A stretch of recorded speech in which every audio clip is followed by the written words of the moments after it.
guys, perkenalkan nama aku Eliana. Di sini aku akan ngejelasin tentang apa sih itu DNA, RNA.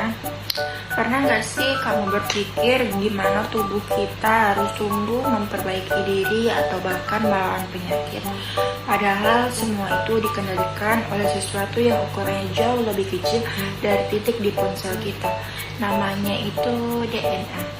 Di dalam sel DNA bekerja tanpa suara, tanpa henti, menjalankan tugas paling penting dalam kehidupan manusia. Dan hari ini aku akan mengikuti perjalanannya dari DNA menjadi RNA hingga akhirnya membentuk protein yang menentukan siapa kita sebenarnya. Kehidupan sel tidak pernah benar-benar berhenti. Di setiap detiknya terjadi proses kompleks yang saling terhubung. Replikasi DNA, perbaikan genetik, transkripsi RNA, dan translasi protein. Protein ini dikenal sebagai sintesis makromolekul, dan meskipun terjadi di tingkat mikroskopis, dampaknya sangat besar. Ketika proses ini berjalan normal, tubuh kita sehat. Tapi ketika ini proses terjadi kesalahan, disinilah penyakit termasuk kanker bisa bermula.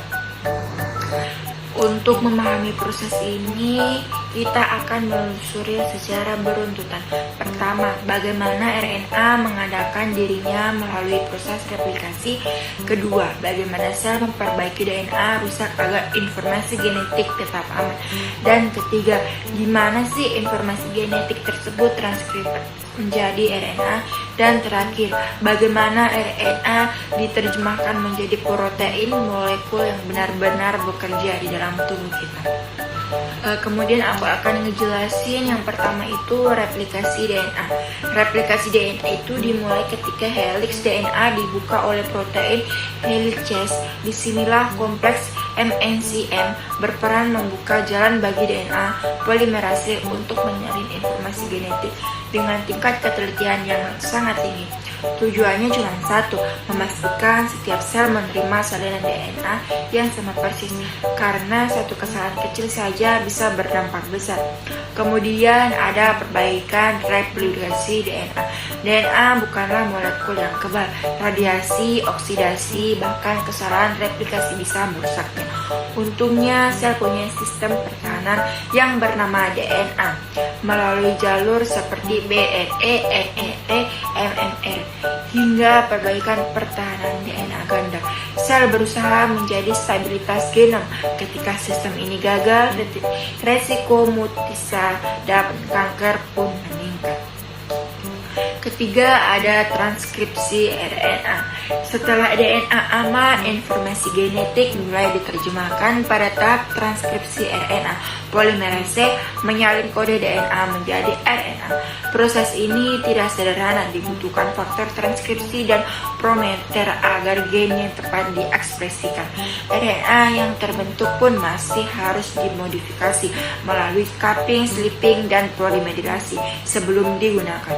Dan yang keempat adalah translasi dan protein. Tahap terakhir adalah translasi. Di ribosom, RNA dibaca sebagai kode untuk menyusun asam amino menjadi protein. Kemudian yang keempat, translasi dan protein. Tahap terakhir adalah translasi. Di ribosom, RNA dibaca sebagai kode untuk menyusun asam amino menjadi protein. Protein inilah yang menjalankan hampir semua fungsi kehidupan, mulai dari enzim, hormon, hingga antibodi. Dan ketika protein rusak atau tidak dibutuhkan lagi, sel akan menghancurkan melalui sistem ubiquitin, proteosen, atau autofagi, semua demi menjaga keseimbangan. Dari luar sel tampak diam, tapi di dalamnya terjadi aktivitas yang sangat luar biasa yang menentukan hidup dan mati. Replikasi DNA, transkripsi DNA, dan translasi protein bukan sekadar proses biologis, melainkan fondasi dari kesehatan, penyakit, dan bahkan terapi modern. Memahami proses ini berarti memahami kehidupan itu sendiri, dimulai dari sesuatu yang terlihat namun sangat menentukan segalanya. Jadi, setiap kali tubuhmu menyembuhkan luka, melawan infeksi, atau sekedar bernafas, ingatlah bahwa ada kerja sunyi di dalam sel yang tak pernah berhenti. Mungkin hanya itu penjelasan singkat dari aku mengenai DNA, RNA, dan translasi protein. lain. Sekian, terima kasih, bye-bye.